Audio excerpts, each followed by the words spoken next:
आज रायगड जिल्हा परिषद केंद्र शाळा नवीन शेवे येथील इयत्ता 4थीच्या विद्यार्थ्यांनी आई शांतेश्वरी देवीच्या यात्रेनिमित्त भरलेल्या विविध खेळण्याच्या साहित्यांमध्ये बसून आनंददायी पद्धतीने घेतला वाचनाचा आनंद। चला तर मग पाहूया।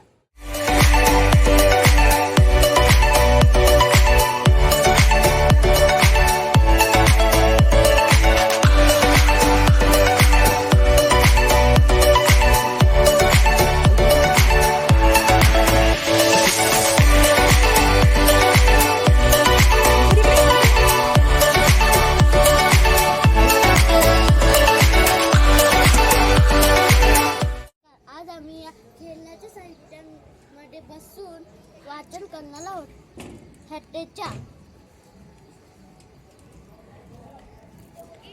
आई म्हणाली, आलो ही बघ तुझ्यासाठी छोटी छत्री। आलोने विचारलं, कशाला छत्री? पाऊस पडतोय ना, तेव्हा बाहेर घेऊन जायला, म्हणजेच तू भिजणार नाहीस। पाऊस तर पडतच नव्हता, मग छत्रीचं काय करायचं? आलोनं छत्री टेकत आजोबांसारखं चालू राहिलं। टक टक टक। आलोनं पलंगावर चढला आणि छत्री नील आम्ही विमानातच बसलोत।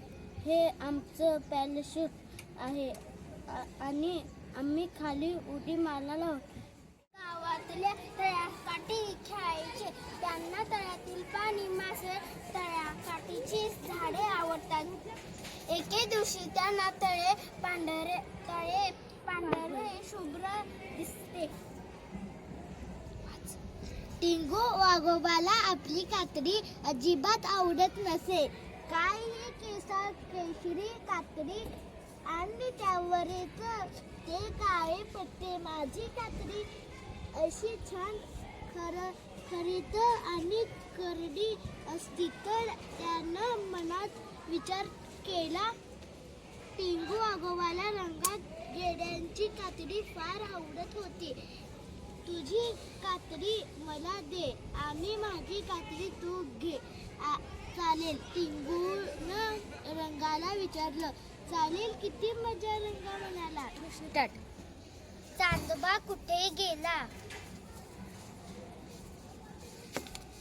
चांदोबा कुठे गेला? रात्री तर होता, चल शोधूया।